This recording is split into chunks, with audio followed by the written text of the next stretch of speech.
करें क्या?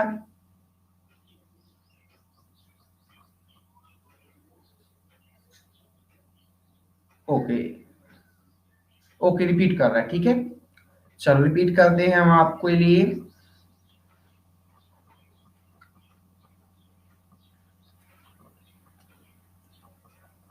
देखो अपन क्या पढ़ रहे हैं, समदैशिकता क्या है, ठीक है।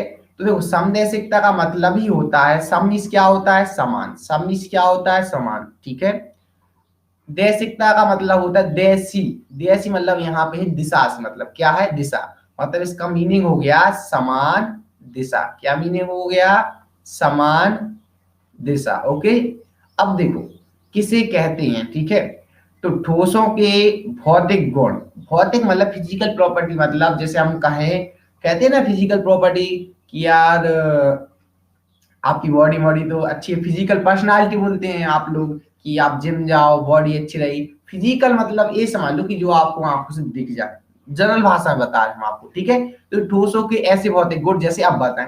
अपवर्तनांक का मतलब क्या है, अपवर्तनांक मतलब होता है, जैसे प्रिज्म में आपने पढ़ा होगा अपवर्तनांक अलग होता है। जो प्रकाश रहता है, प्रकाश की चाल पानी में अलग रहती है, प्रिज्म में अलग रहती है, ठीक है। तो और निर्वात में प्रकाश की चाल अलग रहती है। तो ये क्या है, एक माध्यम है, और यही क्या है, अपवर्तनांक। एक जनरल भाषा में बताएं तो डीप डीप में ना जाके, ओके। विद्युत आप जानती हो, ऊष्मा चालकता, ऊष्मा का संवहन। यांत्रिक सामर्थ्य मैंने अभी बताया आपको, जैसे प्रत्यास्थता हो गया। शक्ति मतलब कौन कितना शक्ति, इसको क्या कह सकते हैं कि क्या कह सकते हैं यांत्रिक सामर्थ्य को, मतलब जैसे प्रत्यास्थता है, आप कोई आपके पास ठोस है और आप उस पर हथौड़े मार रहे हो, तो कितनी सहन क्षमता, हाँ सॉरी सहन क्षमता कह सकते हैं कि किसमें कितनी सहन क्षमता है, ठीक है। आदि के मान किसी ठोस में अलग अलग दिशाओं में ज्ञात करने पर यदि ये मान समान आते हैं, ठीक है, तो इन्हें क्या कहते हैं, समदैशिक ठोस कहते हैं। और इस गुण को समदैशिकता कहते हैं। देखो आपको डायग्राम से क्लियर होगा, ऐसे क्लियर नहीं होगा, मैं आपको बता दूं। आकृष्टीय ठोस में अभिविकर्ण निश्चित क्रम में नहीं होते। ये जो पॉइंट है ये मैं पहले भी बता चुका हूं, ठीक है।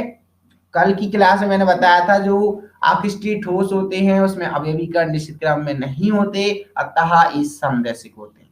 बहुत कंफ्यूजन वाला टॉपिक है, आप सबको थोड़ा समझना पड़ेगा।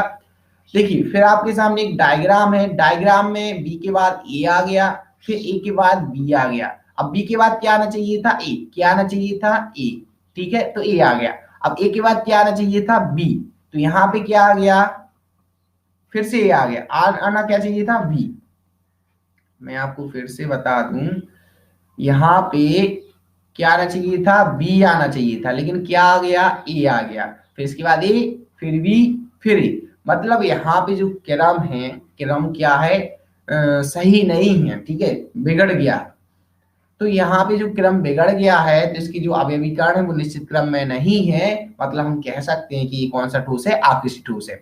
अगर आपसे क्वेश्चन पूछा जाए कि भैया एक ठोस है, ठोस के अवयवीकरण इस प्रकार से व्यवस्थित हैं जो आपकी स्क्रीन पर दिख रहे हैं, तो बताइए ठोस कौन सा होगा, आकृष्टीय ठोस होगा कि क्रिस्टलीय ठोस होगा। तो आप बता देंगे, जो अवयवीकरण है उनकी व्यवस्था के आधार पर आप बताएंगे कि ये ठोस आकृष्टीय ठोस है। आकृष्टीय ठोस क्यों है, क्योंकि आप कहेंगे क्योंकि इसके जो अवयवी कण है वो एक निश्चित क्रम में व्यवस्थित नहीं है, अतः हम कहेंगे यह ठोस जो हमारे सामने दिख रहा है वो कैसा है, आकृष्टीय ठोस है। देखो नेक्स्ट पे चलते हैं। अगर आप देखो लेफ्ट टू राइट जा रहे हैं, कहाँ जा रहे हैं, लेफ्ट टू राइट जा रहे हैं, तो आपको कुछ अलग दिखेगा। अगर आप ऊपर से नीचे आ रहा है और फिर आप ऐसे तिरछे चल रहे हैं, तीन चीजें हैं।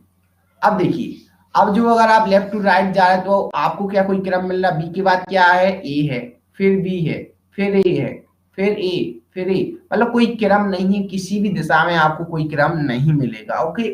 अब देखो मैं आपसे एक एग्जांपल लेता हूं आपको समझाने के लिए, सुनना, ठीक है। देखो उसमें तो कोई क्रम है नहीं।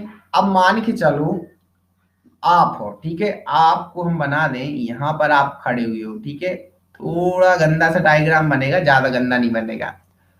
अब आप यहाँ पर खड़े हो, ठीक है, ये कौन हो, आप। और आपको दिशाओं का ज्ञान नहीं है कि कौन सा पूर्व होता है, कौन सा पश्चिम होता है, कौन सा उत्तर होता है, कौन सा दक्षिण होता है। आप कुछ नहीं जानते दिशा के बारे में, आप दिशा ही वर्ड नहीं जानते, ये समझ लो, ठीक है।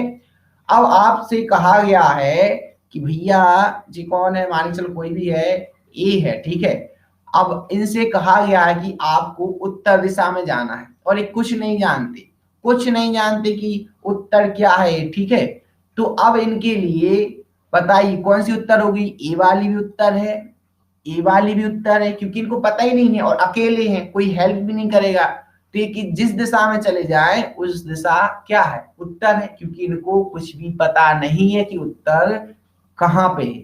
देखो समझते जाओ, मैं लास्ट में आपको जब कंपेयर करेंगे समदैशिकता और विषमदैशिकता तभी आपको समझ में आएगा, लेकिन अभी थोड़ा इतना समझ जाओ। मतलब कहने का मतलब यही है कि जो ये दिशा है ये भी इनके लिए उत्तर है, ये दिशा है ये भी इनके लिए उत्तर है, और ये नेक्स्ट दिशा है ये भी उत्तर है, और नीचे की दिशा भी इनके लिए उत्तर है। कहने का मतलब है इनके लिए सभी दिशाएं क्या हैं, समान। सभी दिशाएं क्या हैं, सभी दिशाएं समान है, ठीक है। सभी दिशाएं क्या है, समान है। तो हम आपको वही बता रहे थे कि जो ये दिशाएं हैं, आप चाहे लेफ्ट टू राइट चले जाओ, चाहे ऊपर से नीचे आ जाओ, चाहे आप इस प्रकार से ऐसे तिरछे कहीं भी चले जाओ, तो आपको सभी दिशाएं समान मिलेगी, क्योंकि उसमें कोई भी एक क्रम नहीं है। अब देख लेते हैं, थोड़ा सब्र पकड़िएगा, ठीक है। हम आपको सारा कुछ बताएंगे, विषमदैशिकता पढ़ लो, उसके बाद मैं आपको बताऊंगा, ठीक है। अब देखिए जो विषमदैशिक क्या होते हैं, तो विषम का मतलब है अलग या असमान, ठीक है, और दिशा। तो देखो ठोसों के भौतिक गुण जैसे अवदनांक, विद्युत व ऊष्मा की चालकता, यांत्रिक सामर्थ्य आदि के मान किसी ठोस में अलग अलग, विषम मतलब अलग अलग, अलग अलग दिशाओं से ज्ञात करने पर यदि ये मान समान नहीं आते तो उन्हें विषमदैशिक ठोस कहते हैं, और इस गुण को विषमदैशिकता कहते हैं, ठीक है। अब देखो यहां पर मतलब है कि एक डायग्राम में आपको दिखाता हूं। पहले आपने पढ़ा था क्रिस्टलीय ठोस में अवयवीकरण होते हुए एक निश्चित क्रम में होते हैं, अतः ये विषमदैशिक प्रकृति के होते हैं। जैसे आपको सामने डायग्राम दिख रहा होगा, देखो बी के बाद क्या आ गया, ए के बाद क्या आएगा, बी के बाद क्या आएगा, ए के बाद क्या आएगा, बी के बाद क्या आएगा, ए के बाद क्या आएगा, बी के बाद क्या आएगा, ए के बाद क्या आएगा, बी। अब यहाँ पे नीचे देखो, देखो लेफ्ट टू राइट जाओ, एक क्रम मिला आपको, नीचे देखो बी के बाद क्या आएगा, ए के बाद क्या आएगा, बी के बाद क्या आएगा, ए, ठीक है। नीचे आप गए, क्रम मिला आपको। अब देखो जो आपको थर्ड वाला एरो दिख रहा, बी के बाद क्या आएगा, बी के बाद क्या आएगा, बी के बाद क्या आएगा, बी, और इस लाइन जो नीचे की लाइन रहेगी उसमें भी क्या आएगा, बी ही आएगा आपका, ठीक है। तो मतलब इसमें एक क्रम है, ठीक है, जिसकी अवयवीकरण है। अगर आपसे पूछा जाए कि जो आपको ठोस दिख रहा है, ठोस में अवयवीकरण दिख रहे हैं, बताइए कौन सा ठोस है, तो आप कह दोगे एक निश्चित क्रम में है, अतः ये कौन सा ठोस है, अतः ये ठोस है क्रिस्टलीय ठोस, ओके, क्योंकि इसके अवयवीकरण क्या है, एक निश्चित क्रम में व्यवस्थित है। अब देखना, अगर आप लेफ्ट टू राइट जा रहे हैं तो आपको बी के बाद ए मिल रहा है और ए के बाद बी मिल रहा है, ठीक है। अगर आप ऐसे तिरछे आ रहे हो तो आपको क्या मिल रहा है, बी मिल रहा है, मतलब अलग अलग दिशाओं में अलग अलग कण मिल रहे हैं आपको। लेकिन जो समदैशिक थे उसमें सभी दिशाओं में क्या थे, गुण क्या थे, समान थे। देखो मैं आपको बता रहा हूं, एक जस्ट उसी का एक एग्जाम्पल लेंगे। मान के चलो ये आप खड़े हो, ठीक है, और अब आपको क्या है, दिशाओं का ज्ञान है, मान के चलो, ठीक है। तो अब आपको पता है भैया ये उत्तर है, ठीक है, तो ये दक्षिण है, ये उत्तर है, तो ये नीचे दक्षिण है, ठीक है, ये पूर्व है, तो ये पश्चिम है, कहने का मतलब, ठीक है। अब आपको ज्ञान है पूर्व यहाँ होगा, ठीक है, जो हाथ साइड रहता है वो पूर्व होता है और ये पश्चिम होता है, ठीक है। अब आपको दिशाओं का ज्ञान है, तो यहाँ आप कहोगे पूर्व है, यहाँ कहोगे आप उत्तर है, यहाँ कहोगे आप पश्चिम है, और यहाँ कहोगे आप दक्षिण है, मतलब आपको सब कुछ का ज्ञान है, ठीक है। तो आप आपके अनुसार आप क्या है, सभी दिशाएं अलग अलग हैं। अगर आपको कुछ का ज्ञान नहीं है तो आप क्या कहोगे, सभी दिशाएं समान। कहने का मतलब ये है कि जब हमें पता है एक क्रम में व्यवस्थित है तो हम कह सकते हैं कि भैया कोई चीज कहाँ पे होगी, कोई चीज कहाँ पे होगी। देखो तो सबसे पहले हम कमेंट देख लें, उसके बाद हम आगे बढ़ेंगे, ठीक है। ऐसे भगने वाले हम नहीं है, ठीक है। तो यहाँ पे हम डिस्कार्ड करते हैं और कमेंट देख लेते हैं कितनी कमेंट आ चुकी है। ठीक है, हाँ बताइए, कमेंट कीजिएगा किनको समझ में आया। फिर मैं एक वीडियो प्ले करके दिखाऊंगा, उसमें भी अच्छा समझाया है। बताइएगा किन किन को समझ में नहीं आया। तो ये थोड़ा डिफरेंट टॉपिक है, अपन इस पे अभी 2-3 एग्जांपल और देखेंगे, क्योंकि इसमें आप कंफ्यूज होंगे। देख लेते हैं, कृष्णा, कुलदीप, खुशबू, कपिल। कृष्णा आ गया समझ में। बहुत कंफ्यूजन वाला टॉपिक है, आपको थोड़ा सा समझना पड़ेगा। बाकी सभी लोग, कुलदीप आ गया। बाकी सभी लोग कमेंट करके बता दो, अगर नहीं आया तो मैं फिर से रिपीट कर दूंगा, हमें कोई दिक्कत नहीं है। हम आए हैं आपके लिए पढ़ाने की जस्ट, ठीक है। तो आपको पूछ लेना है, जो नहीं बन रहा वो पूछो। देख लेते हैं किसने कहा। हाँ ठीक है, हाँ चल आ गया सर, कपिल आ गया, खुशबू आ गया। देखिए, रियल में बताना, कभी भी झूठ मत बोलना, ठीक है। नहीं आया तो फिर से बताओ, सीधा सा बात है, हम फिर से बताएंगे। क्योंकि आपका अगर आज कंसेप्ट क्लियर नहीं हुआ तो आप जब नेक्स्ट क्लास पढ़ेंगे तब आपका ये डाउट रहेगा, और जो नेक्स्ट क्लास पढ़ेंगे उसमें भी आपको समझ में नहीं आएगा। तो ये सीक्वेंस से रहता है, तो कम से कम आप अपने लिए तो ईमानदार बने, ठीक है। अगर नहीं आया तो नहीं आया, फिर से बताइएगा, सीधी सी बात है, ठीक है। बाकी सभी लोगों को आ गया समझ में क्या? नितिन, आंचल, महीर, कपिल, खुशबू, मतलब कपिल ने तो बता ही दिया, कृष्णा ने बता दिया, ठीक है। बाकी सभी लोग को आ गया। नितिन, आपको आ गया समझ में? मैं बार बार पूछता हूं, क्योंकि जब हम नेक्स्ट लेक्चर पढ़ेंगे तो कुछ ना कुछ पिछला रहता है। जैसे अपन ने कल पढ़ा था क्रिस्टलीय ठोस क्या होते हैं, आकृष्टीय ठोस क्या होते हैं, और आज हम उसी से संबंधित टॉपिक पढ़ रहे हैं। तो आशा करते हैं आप सभी को समझ में आ गया होगा। अगर नहीं आया है तो मैं आपको एक वीडियो प्ले करके दिखाता हूँ, ठीक है। चलो ठीक है, एक बार और आप हम समझा देते हैं अगर नहीं आया, क्योंकि ये बहुत कंफ्यूजन वाला टॉपिक है। अब देखिए, मैं आपको बता दूं, एक एग्जांपल लेते हैं।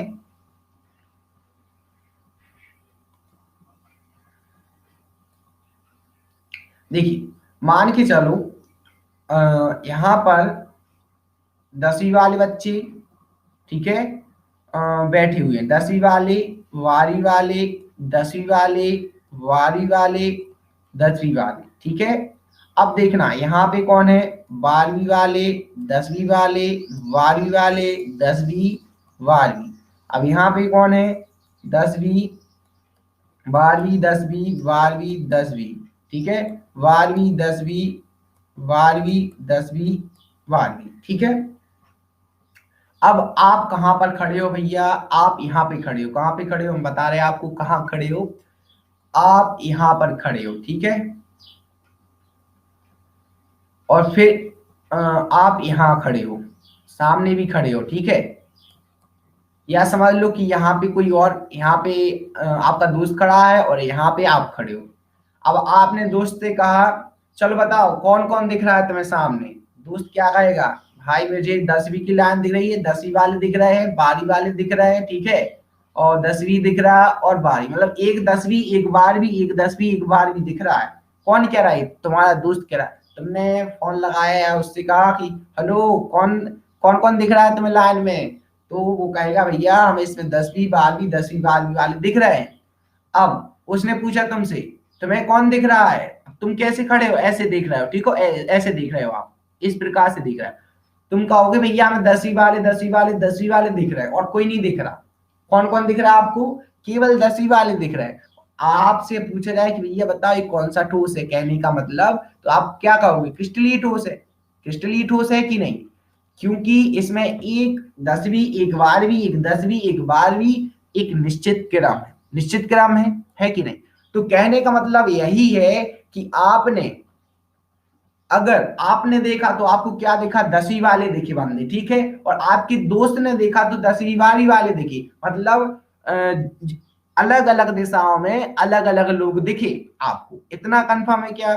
अलग अलग दिशाओं में अलग अलग लोग आपको देखने को मिले।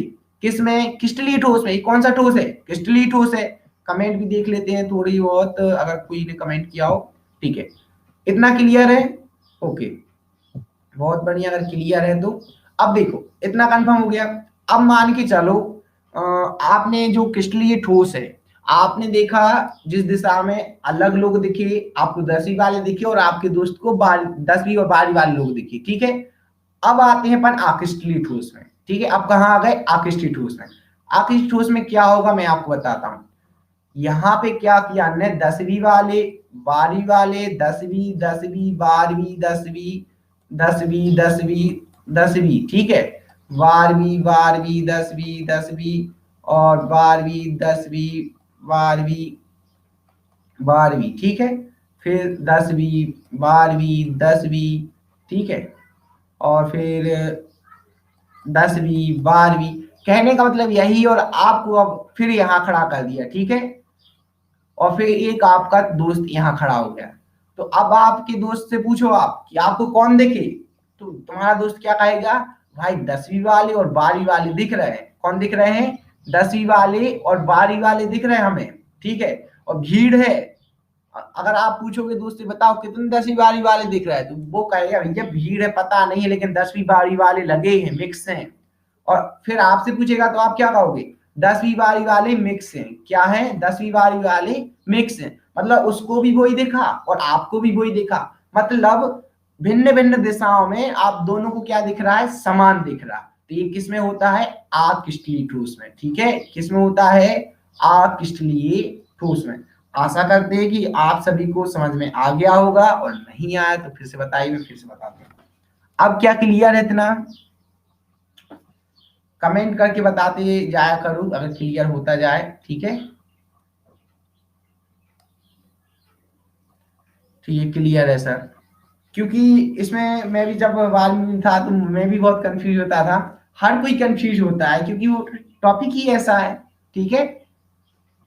ओके, सबको क्लियर है? बढ़िया, बहुत बढ़िया। आगे बढ़े क्या? आप नेक्स्ट टॉपिक पढ़ें। 30 मिनट तो इसी में ले गए। चलो नेक्स्ट टॉपिक देख लेते। Okay okay.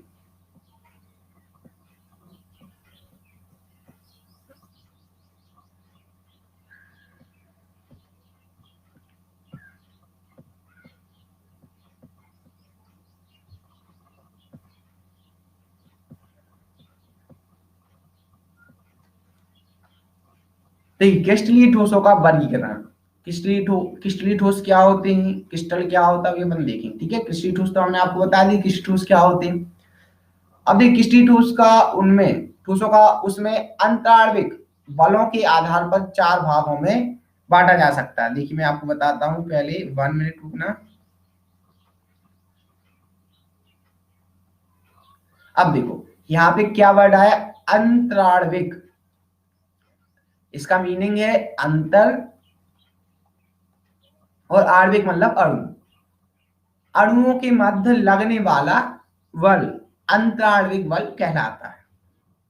देखो वर्ड में मीनिंग छुपा है, अंतर और अणु, मतलब अणुओं के मध्य लगने वाला बल अंतराण्विक बल कहलाता है, ठीक है। अब जो अंतराण्विक बल है, किसी में मजबूत है, किसी में कम है, तो उसके आधार पे इन्होंने क्रिस्टलीय ठोसों को 4 भागों में बांटा गया। कितने भागों में बांटा गया? 4। पहला कौन सा है? पहला है आणविक ठोस। क्या है? आणविक ठोस। दूसरा क्या है? आयनिक ठोस। तीसरा क्या है? धात्विक ठोस। चौथा क्या है? सहसंयोजक ठोस। देखो, जो आणविक ठोस होते हैं इनकी संरचनात्मक इकाई क्या होती है? अणु होती है। क्या होती है संरचनात्मक इकाई? अणु होती है। आयनिक ठोस की संरचनात्मक इकाई क्या होती है? आयन होती है। क्या होती है? आयन। धात्विक ठोस की संरचनात्मक इकाई क्या होती है? धातु परमाणु होती है। क्या होती है? धातु परमाणु। सहसंयोजक ठोस की क्या इकाई होती है? परमाणु होती है। क्या होती है? परमाणु। ठीक है, इतना क्लियर है। ये इनको सहसंयोजक ठोस को नेटवर्क ठोस भी कहते हैं। अब देखो यहाँ पे 4 ठोस हैं, आणविक ठोस, आयनिक ठोस, धात्विक ठोस और सहसंयोजक ठोस। और नेक्स्ट बात जो बहुत ज्यादा आईएमपी है, जो आपकी कक्षा 12वीं है, कक्षा 12वीं,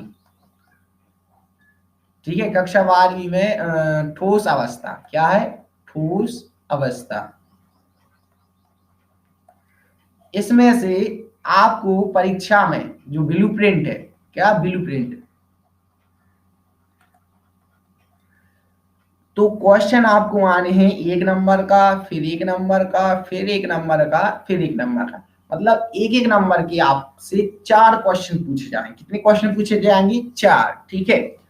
तो आपको याद करने की जरूरत नहीं है, जो चैप्टर है चैप्टर को क्या नहीं करना, याद बिल्कुल नहीं करना, समझना है। कोई भी ऑब्जेक्ट आ जाए आप फट देनु कर देंगे, ठीक है।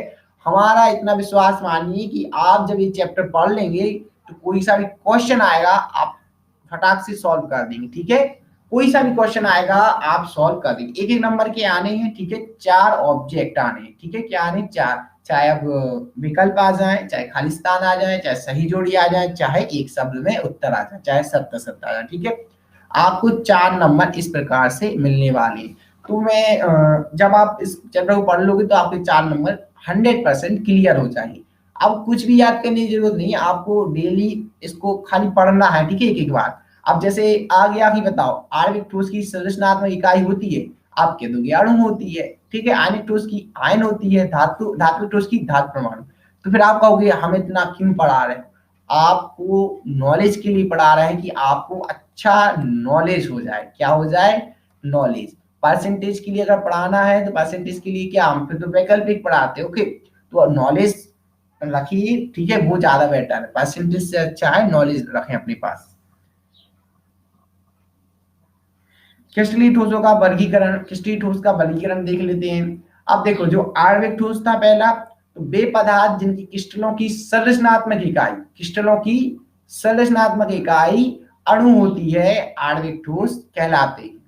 अब जो आणविक ठोस है उनको भी कुछ भागों में बांटा गया है, आध्रुवीय आणविक ठोस, ध्रुवीय आणविक ठोस और हाइड्रोजन आबंधित आणविक ठोस। 3 भागों में बांटा गया है, ठीक है। कहीं कहीं आपको एक आध प्रकार और देखने को मिल सकता है।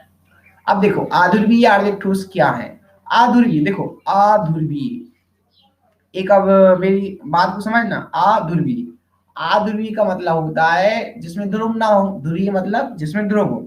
अब देखो, अब जैसे सुनना अच्छे से ध्यान से समझना, ठीक है। ये रॉड है, अरे यार मान के चलो, ठीक है। ये मेरे पास लोहे की रॉड है, बिल्कुल सीधी है, ठीक है। अब वो बनी नहीं वो अलग बात है, लेकिन मेरे पास जो लोहे की रॉड है वो सीधी है बिल्कुल, ठीक है।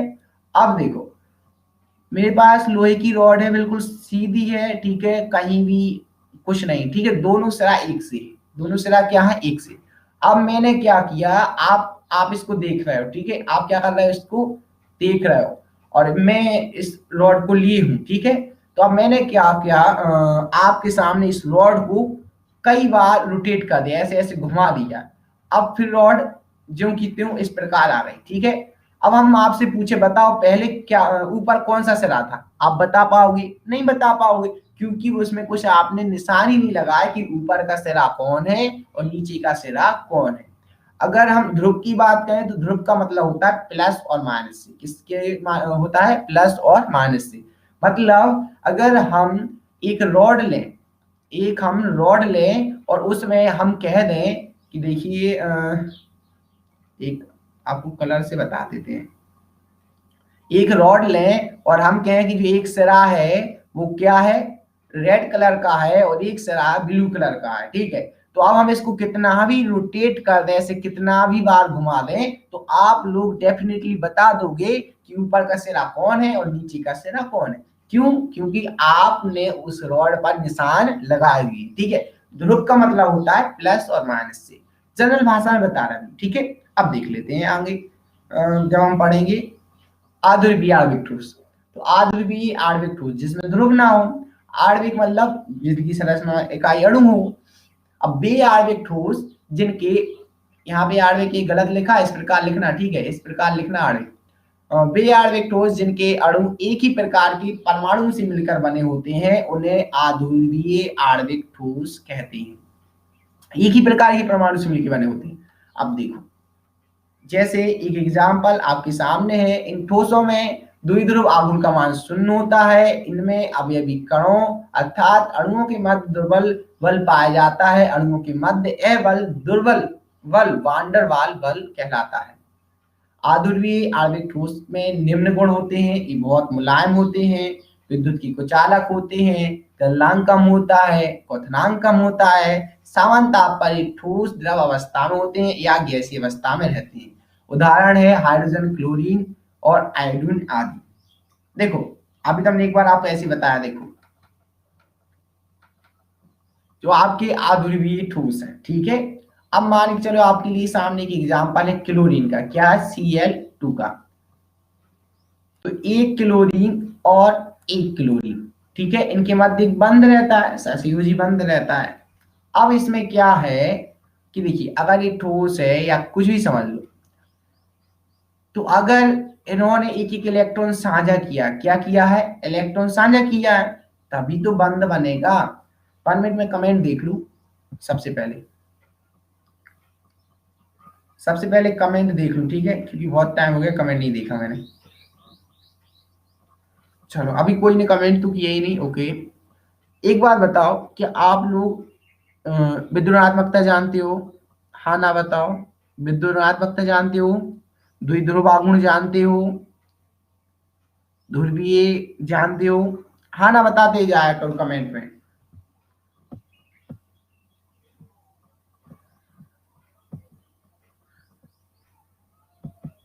आप लोग यहीं पे हो कि नहीं हो, कि चले गए कहीं? हाँ ऐसे कमेंट कर दिया करो कि हाँ हम जानते हैं कि नहीं जानते, ठीक है, ऐसे हो गए। तो यहाँ पे देखो हम विद्युणात्मकता आपको बताएं कि जो विद्युणात्मकता होती है सबसे ज्यादा किसकी होती है, फ्लोरीन की होती है विद्युणात्मकता। आपने ऐसा पढ़ा होगा 11वीं में। जो फ्लोरीन है उसकी विद्युणात्मकता क्या है, ज्यादा होती है।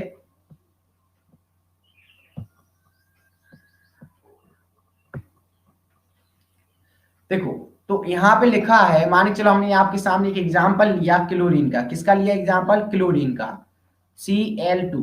तो इन्होंने क्या किया, जब इनकी मध्य बंध बना सहसंयोजक बंध, तो इन्होंने क्या किया, एक एक इलेक्ट्रॉन साझा किया। इनके पास कितने इलेक्ट्रॉन थे, 2 8 7 थे। इनके पास कितने इलेक्ट्रॉन थे, 2 8 7 थे। एक एक इलेक्ट्रॉन की कमी थी, तो इन्होंने कहा कि भाई एक काम करते हैं, एक इलेक्ट्रॉन तुम मुझे दे दो, ठीक है। तो वो कहेगा कि भाई मेरे पास तो कम हो जाएंगे इलेक्ट्रॉन। तो इन्होंने क्या किया कि एक इलेक्ट्रॉन को आपकी कमी है, एक इलेक्ट्रॉन को मुझे कमी है, आप एक काम करो, एक एक इलेक्ट्रॉन का साझा कर लो। तो इन दोनों ने ठीक है जे सहमत होगा, उन्होंने एक एक इलेक्ट्रॉन का साझा किया, तो इनके फिर अष्टक क्या हो गए, पूर्ण हो गए, 2 8 8 हो गए, ठीक है, जब इन्होंने इलेक्ट्रॉन का साझा किया।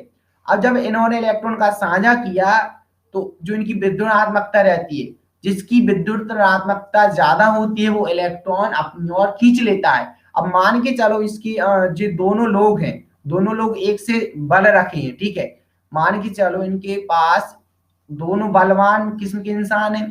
तो ए इलेक्ट्रॉन को अपनी ओर खींच रहे हैं और ए इलेक्ट्रॉन को अपनी ओर खींच रहे हैं, ठीक है। तो नेट बल क्या हो जाएगा, नेट बल हो जाएगा 0।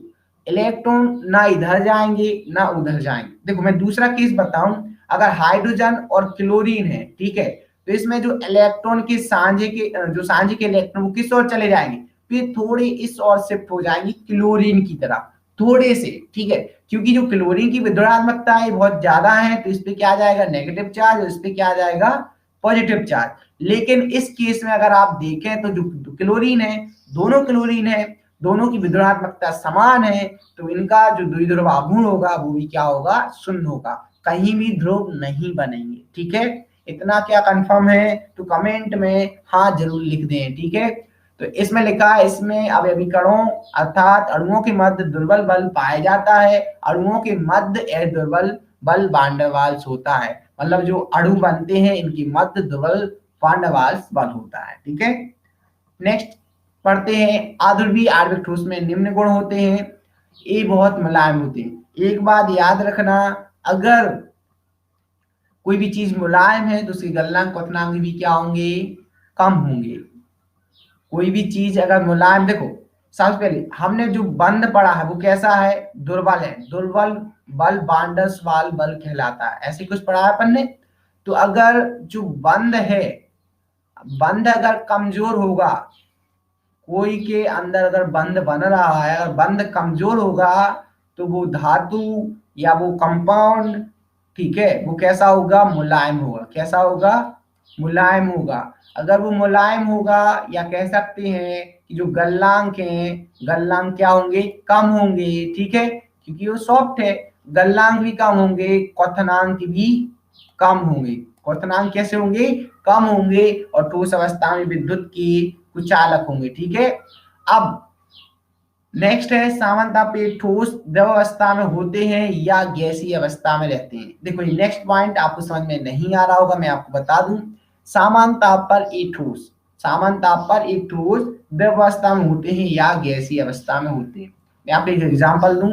आप अगर एमपी से हो तो आपके यहाँ पानी पानी में रहता होगा, द्रव अवस्था में रहता होगा। लेकिन जब ठंड पड़ती है हिमालय में, हिमालय में, ठीक है, हिमाचल प्रदेश है जहाँ, हिमालय में जो पानी है वो बर्फ में कन्वर्ट होकर रहता है। जो हिमालय है, हिमालय में बर्फबारी होती है। बर्फबारी क्यों होती, क्योंकि वहां का जो टेम्परेचर है वो बहुत कम होता है। ठीक है, टेम्परेचर कम होने के कारण वहां जो पानी है, जो जल है, जल किस में कन्वर्ट रहता है, बर्फ में। मतलब द्रव अवस्था में जल है और बर्फ किस में है, ठोस अवस्था में। बर्फ किस में रहता है, ठोस अवस्था में रहता है। कहने का मतलब यही है कि जो जल है, जो जल है वो बर्फ में कब आएगा, जब उसका तापमान 0 हो। तो जो हिमाचल प्रदेश है वहां पे तापमान ठंडों के टाइम बहुत कम रहता है, तो जो जल रहता है वो किस में कन्वर्ट रहता है, बर्फ में। ठीक है, कहने का मतलब यही है, जो सामान्य ताप पे ठोस अवस्था में रहते हैं, जैसे क्लोरीन है। क्लोरीन क्या है, गैस है। क्लोरीन क्या है, गैस है। लेकिन जब इसका आप टेम्परेचर कम करेंगे और दाब को बढ़ाएंगे तो धीरे धीरे क्या हो जाएगी, कन्वर्ट किस में हो जाएगी, लिक्विड में। ठीक है, और फिर धीरे धीरे टेम्परेचर और कम करेंगे तो किस में कन्वर्ट हो जाएगी, ठोस में। देखो मैं आपको एक एग्जांपल बताता हूं कि आप गैस है, ठीक है, और गैस पर आपने एक बर्तन रखा है और वो गर्म हो रहा है। ठीक है, इसमें क्या भरा है, पानी भरा है। अब इसका जब 100 डिग्री सेल्सियस ताप होगा तो क्या होगा, वाष्पित होगा। पानी क्या होगा, वाष्पित। मतलब क्या हो रहा, गैस बन रहा। क्या बन रहा है, गैस। अगर आप इस गैस को बंद कर दें तो क्या होगी, जो गैस है, गैस किस में चेंज हो जाएगी, द्रव में। क्योंकि जब आप उसको ऊष्मा नहीं दोगे, तापमान कम होगा, तो गैस किस में चेंज हो जाएगी, द्रव में। अब जो द्रव ठंडा हो गया उसको आप फ्रिज में रख दो तो किस में चेंज हो जाएगा, ठोस में। कहने का मतलब यही है कि जैसे जैसे तापमान कम करोगे वैसे वैसे आप ठोस की ओर भागोगे। ठीक है, जैसे जैसे आप तापमान ज्यादा करोगे तो आप गैस की ओर भागोगे। ठीक है, तो क्या इतना कंफर्म है आप सभी के लिए, ठीक है। फिर ध्रुवीय